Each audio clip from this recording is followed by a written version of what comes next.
Hello, good evening to you. Welcome to News 360 and it's live news up here at Desawe, Kanda. My name is Alfred Okansi. I'm Natalie Ford to look at the top stories this evening. News 360 headlines is brought to you by Deluxe Paint, Heaven Black Mosquito Coil and Spray. Judicial Service Staff Association of Ghana, JUSAG, threatens strike over conditions of service. A magistrate orders the seizure of mobile phones of court reporters to prevent them from recording proceedings. Also ahead this evening, Progressive People's Party PPP accuses minority NDC MPs in Parliament of double standards. Now, more than 10,000 operators of Veterans Administration of Ghana, that's VAG Lotto, to lose their jobs following agreement to cede its powers to National Lottery Authority.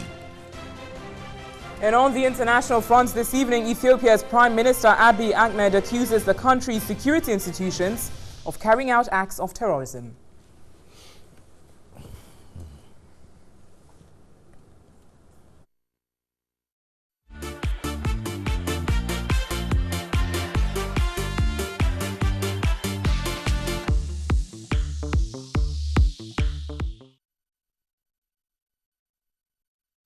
Well, it's been a good day for African teams, at least. Yeah. We have Senegal winning, to put smiles on our faces. But what's happening? Africa have our very first win at the 2018 World Cup. And what a way to do it. Senegal beating Poland by 2-1 in the end. It was not exactly the most pleasing sight. Very nervous for the Teranga Lions. But in the end, it was a 2-1 victory for themselves and for Africa after 5 games at the tournament. We'll bring you the highlights of that particular game, plus others, including another defeat for a South American team. It's not exactly become the best tournament for the South Americans. We'll come back and talk more on the World Cup.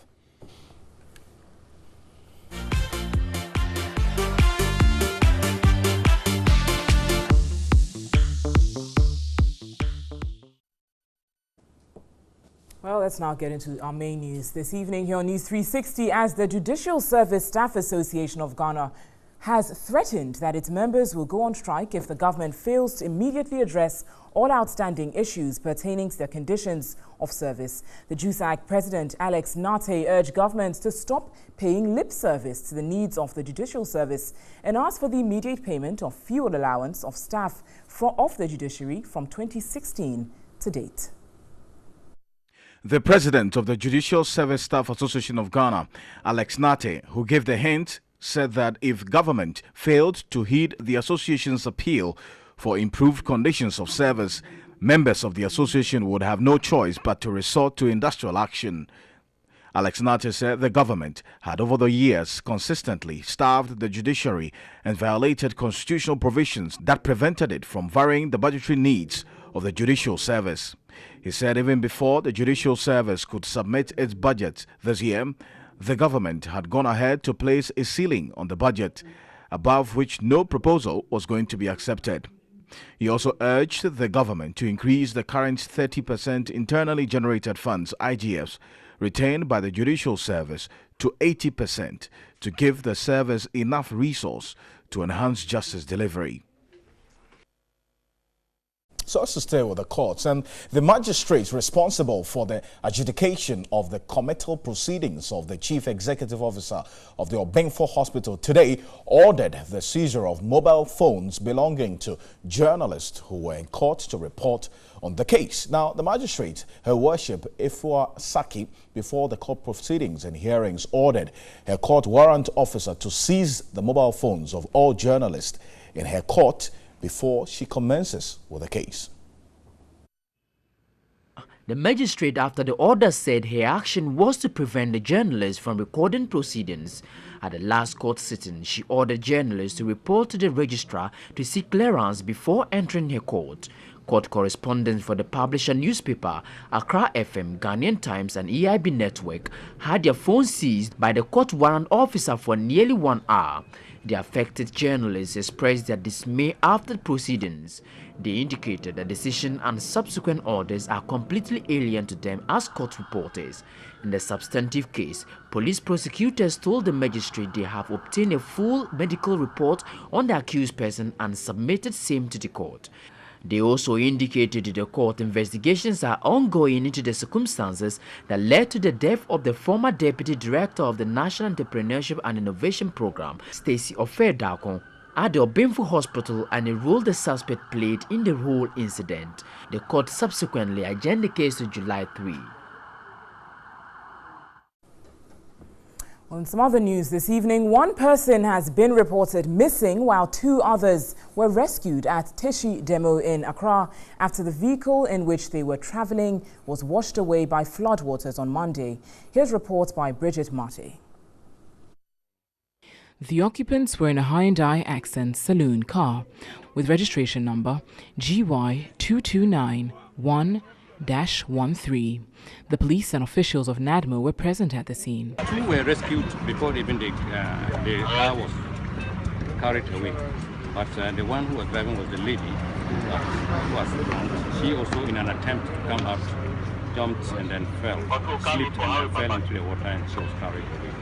Some residents raised concerns over a dilapidated bridge in the area. They lamented having drawn the attention of authorities to excessive flooding anytime it rains.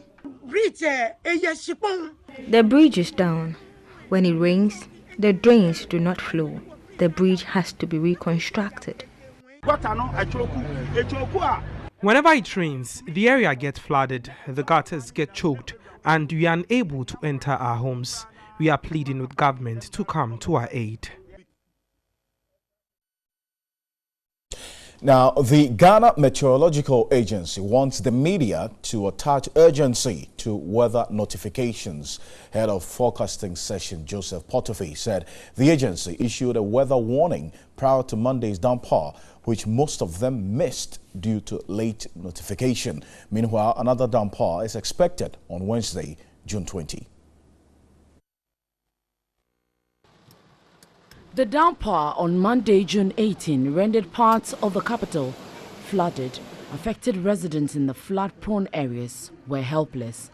The Meteorological Agency has since been accused for failing to issue a weather warning, but the agency is blaming the media for not attaching urgency to weather warnings. They give the weather warning very, very late. Not very, very late. So if you are not closer by your PC, I don't think you may be able to get the weather warning. But because we don't have your line, the line that we have is email. We don't have your fax machine number so that we can fax it to you. So we are saying that henceforth the public and the media houses should bear with us and give us their direct line so that if anything at all, if it is 2 a.m., we can call into your studio and then give the weather warning to the public. Some areas in Accra recorded between 67 and 89 millimeters of rain. The western region also recorded over 100 millimeters of flash floods. So while it was raining in Accra and its environs, it was also raining in Sawam, in Suhum, the mountains, the hilly area, that is Akwapim region, all those things. And when it happens like that, they must all run into the sea through Accra. So once it is raining there and it's raining in Accra, then definitely we are going to have what we call a flash flood. And that was what happened this morning. The agency is warning residents of communities in low-lying areas to immediately relocate. We are expecting that maybe by Thursday, Wednesday evening to Thursday, we should expect another rain. You are staying beside a river bank, then you should be doing well to move out, because by this time all the river banks are becoming full, and any additional rain will spill over and get into your home. And when it gets into your home, it might destroy your properties, and it can even cost your life. The agency has predicted more rains this month. Well, let's turn to Parliament now, as some minority members of Parliament have called for an investigation into the source of the Ghana card circulating on social media, purported to be for some minority MPs. Others accuse the government for being behind those ID cards. It's Tuesday, June 19, 6 days into the Ghana card registration exercise at Parliament, and minority MPs still stand by their decision not to take part in the process. The minority have raised fundamental objections to the Ghana card. A national identity system remains a national imperative for purpose of planning, for purpose of social and economic development, and for the banking sector. But it must be an inclusive exercise. Our objection is rooted in 3 fundamental factors. The National Identification Authority, NIA, has disassociated itself from some pictures of national ID cards, describing them as fake, which does not match the official cards being issued. Member of Parliament for South 9, Roxanne Nelson Dafiamekbo, accused government of producing those fake ID cards purposely to create a negative image for the minority MPs. The assurance that their system cannot be hacked is well protected and all, it's not true. But whom do you think will be behind this? We suspect the government to give us a bad name. The first person who put that information out is Gabi Ochedaku. He said that contrary to the popular information out there that the minority are staying away from the registration, he has information, and then he dumped the 4 samples of those ID cards into cyberspace. Others shared a similar view. This was a mischief by somebody else. Who could be that somebody else? We don't know. Maybe somebody who is so desirous to see us register, or who want to say that despite our stance, there is still a contrary opposition to it within, but which is not the case. Member of Parliament for Ododo-Diodio, Edwin Nilante Vanderpoy, called for a thorough investigation into the matter, advising that the minority MPs involved take legal action against anyone found culpable in the despicable act. We must investigate properly and to find out those who were behind this particular issue and then deal with them appropriately, because if people could fake cars, it means that they could fake any other car. We in the minority will continue to insist.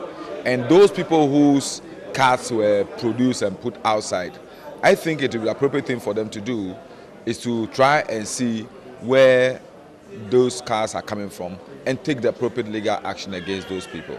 The minority MPs have boycotted the exercise by NIA in a bid to compel the authority to accept voters' ID as a primary document for registering for the Ghana card.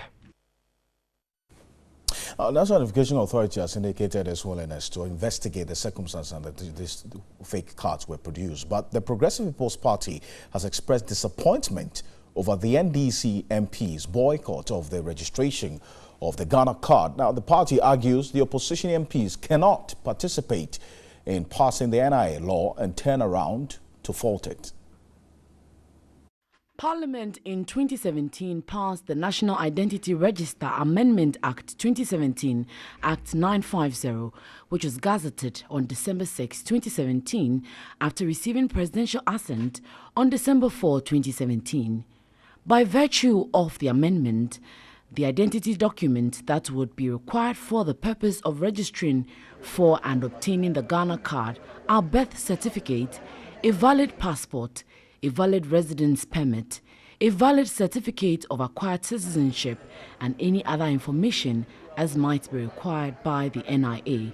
However, the minority MPs say until the National Identification Authority accepts the voter's ID as a proof of national identity, it will continue to boycott the exercise and have threatened to head to the Supreme Court for interpretation of the 2016 Supreme Court judgment in the Abu Ramadan vs. Electoral Commission case. The Progressive People's Party is accusing the minority of hypocrisy since they were part of the process to enact the National Identity Register Amendment Act 2017, Act 950. If we have key members of the NDC who praised the work of the NIA and what needs to be done, and these people are now turned around to say, oh, on hindsight, on second thought, on whatever it is, we don't agree to that. We think it's very unfortunate, and they should not confuse the public. This is needed for Ghana to be developed, and we have pushed this agenda, and it is part and parcel of the agenda of the PPP. We are happy that the government has taken it on. We believe that you cannot develop a nation when you can't even count your citizens. The National Identification Authority, NIA, was set up in 2003 under the Office of the President with a mandate to issue national ID cards and manage the national identification system. Well, let's turn to education now. As Ghana may not be able to achieve Goal 4 of the Sustainable Development Goal, which promotes inclusive and equitable education, if pragmatic measures are not put in place to tackle corruption in the education sector. Pro Vice Chancellor at the University of Development Studies, Professor Seydou Al-Hassan, made the observation at the launch of a report on corruption risks at the basic education level. The 17 Sustainable Development Goals, ranging from commitments towards education, health, among others, represent a global ambition to transform the world by 2030. The research undertaken by the Ghana Integrity Initiative sought to examine corruption risks at the basic level and its potential impact on achieving the Goal 4 SDGs, which stresses the need for inclusive and equitable quality education, and SDG Goal 16, which enjoins countries to promote peace and inclusive societies and building strong institutions. The report revealed some corrupt practices in teacher appointment, training, misappropriation of funds, embezzlement, inflation of cost for building projects, amongst others. Corruption derails any kind of attempt to develop a nation. So when you talk about quality education, what it simply means is that with corruption, it might lead to the diversion of educational resources that are meant for schools. It can also mean that posting incompetent so-called teachers to areas that they cannot deliver. The researcher, Professor Seydou Al-Hassan, requested government to demonstrate political will to reduce corruption at the basic education level. And lessen the talking and then backing our talking with actions. We also need to see corruption as a moral issue. Moral in the sense that it is the morality that will guide us. One, in our ability to manage education resources. Other speakers agreed corruption renders an educational system ineffective, leading to loss of trust and creditability on the system by citizens and the international community. They recommended interventions from stakeholders to promote transparency and accountability. Stakeholders in the agric sector want research into food security scaled up in the sub-region. Now, the call has become necessary due to a seeming food shortage in parts of the region due to sudden climate shocks. Data provided at the maiden edition of the Science Symposium organized by the West African Science Service Center on Climate Change and Adapted Land Use WASCAL indicated that research into food security had waned. Speakers advocated deliberate moves by African government to ensure that food supply is not threatened. Deputy Minister of Science, Technology and Innovation, Patricia Appiagyei, says government has plans to promote research in the sector. The coming into force of the Paris Agreement in November 2016, for example, imposes strong commitments on signed members in terms of setting and honoring their nationally determined contributions. Executive Director of WASCAL, Dr. Mumini Savadogo, is optimistic the conference will produce the needed solutions to prevent regional food shortage. What we are trying to do is to build real network where we can complement each other, because especially if you look at science and higher education and then climate services provision, these are very key for West Africa, as you know. We need to network with everybody so that we pull together all our efforts, our results, and then translate them clearly to actions. Other speakers recommended a collaboration between member countries to promote agricultural and scientific growth. It's still live here on News 360. Let's now take a look at our MTN Vigil reports this evening with Cynthia Atanga reporting from the Upper East region.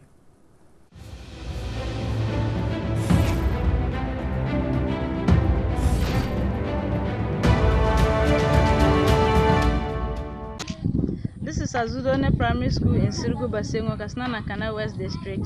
The school was established in 2011 and since then had no structure.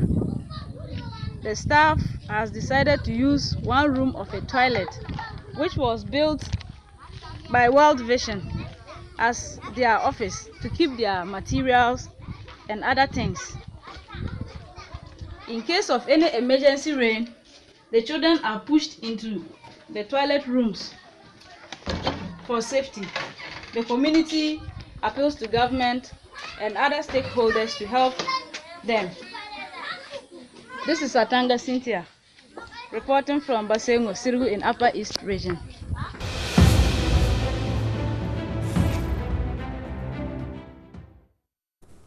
Cynthia's report there certainly very worrying, and we call on duty bearers to take the needed action. Remember, you can also send your vigil report via WhatsApp number. That's 055-1433-044, 055-1433-044.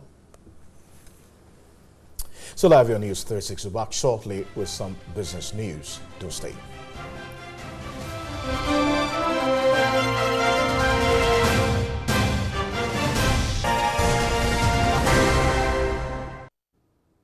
You're watching News 360, time for business. Good evening. My name is Nanikia Mensah Brampa, and there's growing debate of whether the Ghana cedi is depreciating or not. Well, the Ghana Union of Traders Association is asking government to take a second look at the depreciating cedi as it is gradually eroding their profits after clearance of goods from the ports. The president of the association, Joseph Obeng, said foreign currency should be pegged at a certain rate at the ports to make their transactions easier.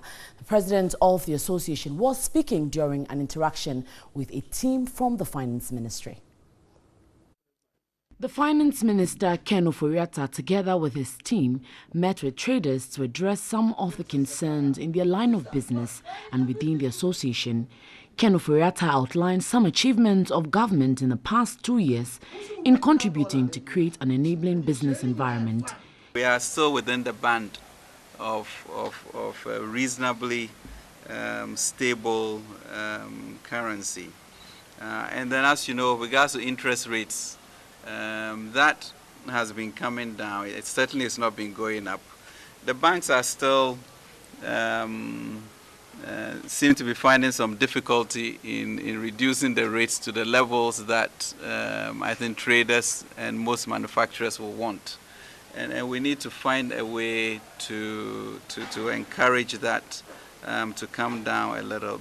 President of the Ghana Union of Traders Association, Joseph Obeng, touching on some challenges of traders, especially at the ports, appealed to government to reduce taxes to ease some pressure on their activities. So we will plead with you if we can peg the dollar for the purposes of duty payment for maybe 1 month, because it's not our fault that the currency is depreciating. If care is not taken, what we are going to think is that government deliberately let the currency depreciate so that when we pay more duty, you get more. In his response, a Deputy Minister of Finance, Kweku Kwarteng, said government will take another look at the taxes in the budget review.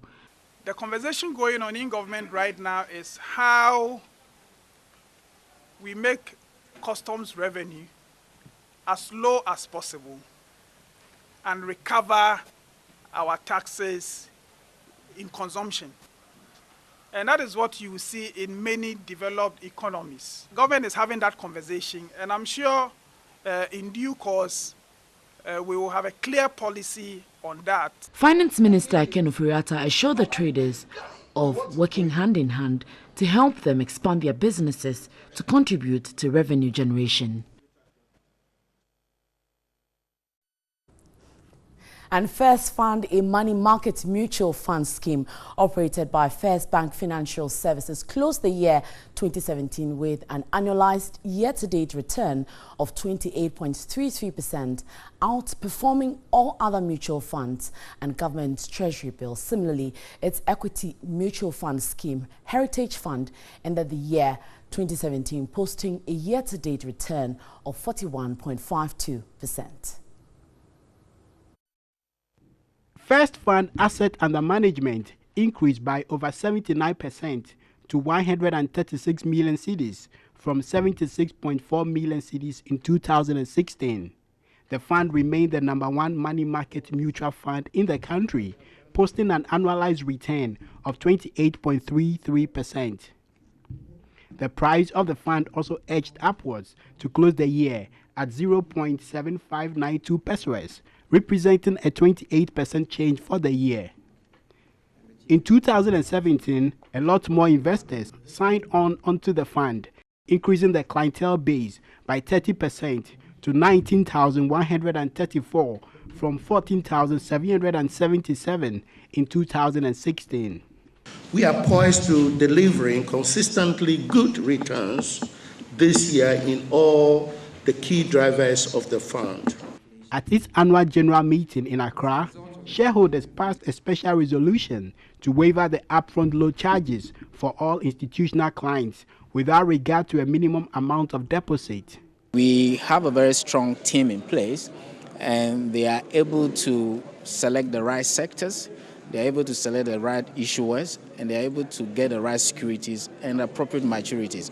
So our fund management strategy is working so well for us. A director of the fund, Edem Akenyo, said the impressive performance was on account of superior return on the fund over the years. Thankfully, the NPRA has given permission for pensions fund managers to invest up to 15%. It came up from 5% to up to 15%. And I think that has driven a lot of traffic to our funds. Heritage Fund recorded its highest return in 8 years, posting 41.52% year to date, an improvement over the minus 0.4% of 2016. We expected significant growth in assets under management, in client base, and in return. Asset under management for Heritage Fund increased by 320% from 1.6 million cedis in 2016 to 6.9 million cedis. Well, so we're still talking money, and market women and other traders can now do their banking transactions in the market without going to the bank. This is because the Universal Merchant Bank UMB has organized a forum to sensitize market women as well as traders on its latest application, the UMB Speed Up. The traders were giving a practical overview of the UMB Speed Up, its benefits, and how to use it for business transactions. The UMB Speed Up is a banking application that offers customers and non-customers 24/7 access to manage their eligible accounts, along with various payment, funds transfer, and funds management features. The app also allows users to buy airtime, check account balances, monitor transactions, perform cardless cash withdrawals at any UMB ATM, request and track loans, transfer funds instantly to UMB and other domestic accounts, as well as pay bills swiftly via Scan and Pay. Head of channels at UMB, Miles Hagan, explained that the forum focused on market women because the bank's customers comprises mainly of the informal sector. And we decided to at least come do this demo to help them navigate through the various menu icons, get to clearly understand what does what, and then based on that get them to understand better. He assured the traders of the security of the app and their transaction. In terms of transaction, every transaction will require a form of confirmation. So it means if I'm moving money from my UMB Speed Up wallet to MTN, I'll need to confirm. The other bit is you will need to see the details of the individual pop-up. So if I'm sending it to my brother, the name or something will come up to confirm that it's going to him. All that adds to the security to make sure I don't send it to a wrong recipient. Some of the market women explained the convenience this app will bring to the work they do. Most people do not think about the market as coming to this level. And presently, what we have been taught is going to help us a lot. I think this application will help us a lot. You can sit in your market or in your store.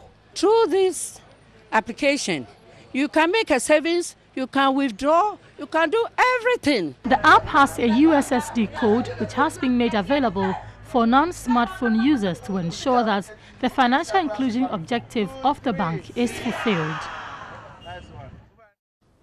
All right, so there's more news updates on the stock as well as currency markets on 3news.com. That'll do for business. My name is Nanekia Mensah Brampa. Alfred is standing by with more.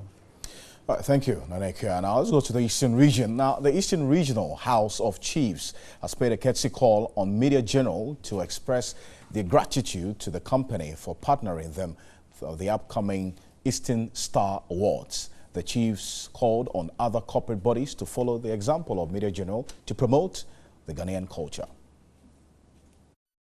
It was to thank Media General for the platform it is giving the traditional authority to promote the region.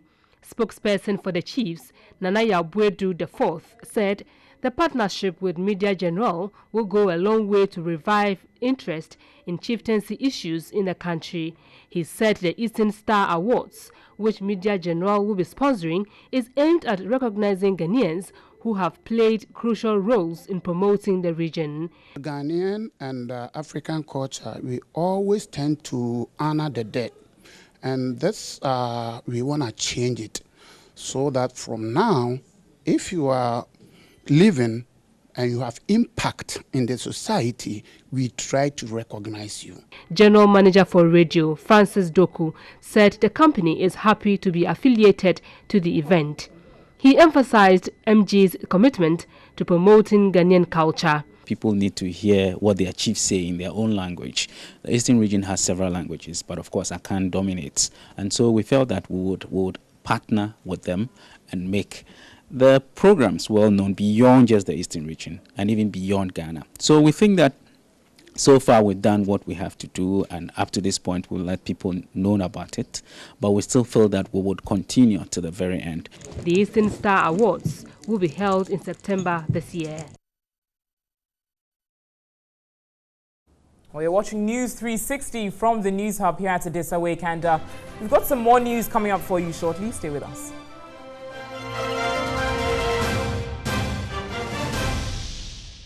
And you visit our website, it's news.com, for some more international news. Up next is entertainment news with Nana Ado. All right, so it's now time for some entertainment and lifestyle news with me, Nana Kwadwado. And of course, it's still entertainment. Definitely, we are bringing you nothing but the best here on News 360. We're moving on to the very first story. Actress Yvonne Nelson says efforts to see the president have always been thwarted by those around him. When granted opportunity, the celebrated actress hopes to discuss pertinent issues affecting the arts and entertainment industry in Ghana. In May 2015, the actress organized a vigil to put pressure on government to find a solution to the then power crisis. Together with other top celebrities, she used the platform to register their frustrations over the power crisis popularly referred to as Doomsor. Some critics tagged the actress as a sympathizer of the main opposition party then. Yvonne Nelson doesn't appear to be happy with a lot of things under the new administration. According to her, attempts to meet and talk to the president on pressing industry issues have been thwarted by those around him. As a matter of fact, I've been even trying to, meet the president and all that. And I guess the people around him are making it kind of difficult. I wanted to address a lot of things, a lot of challenges we're having in the industry. That's the reason why I wanted to meet him. But it's all good. I guess when the time is right, I will meet him. I'm not too happy with a lot of things that's going on, but at the right time, I will address it. A lot of things, tourism, the movie industry, government. From her demeanor, the popular actress is unhappy with the turn of events and hopes to be allowed to see the president soon. Stuff about Ghana that I need to address. So maybe now they don't take some of us seriously, but when the time is right, they will take us seriously. So obviously, Yvonne Nelson is not happy about those around the presidency. But moving on to the next story, YOLO star Fela McAfee has reacted to a nude video which went viral Monday evening, purported to be her and her ex-boyfriend. A statement signed by the actress management noted the leaked tape is said to be a pornographic video which can be found on several adult websites, stressing the public should not believe the lady in it is Fela Makafui. According to the document, unlike the lady in the leaked video, Fela has no tattoo on her back, which clearly tells that she is not the person. They advised those circulating the video to take out the name of hard-working actress Fela Makafui. For now, the actress management say they are seeking advice from their solicitors on the necessary remedies available to them under the laws of Ghana.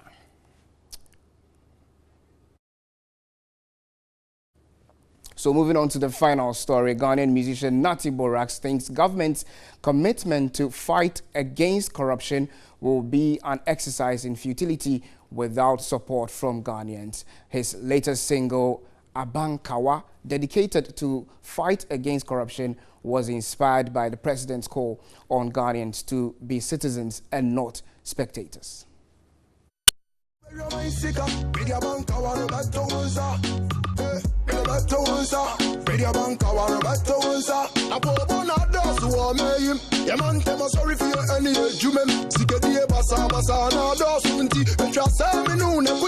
During his inaugural speech, he said that he's going to protect the public purse. In other words, he's going to fight corruption. Indeed, the fight against corruption is a shared responsibility.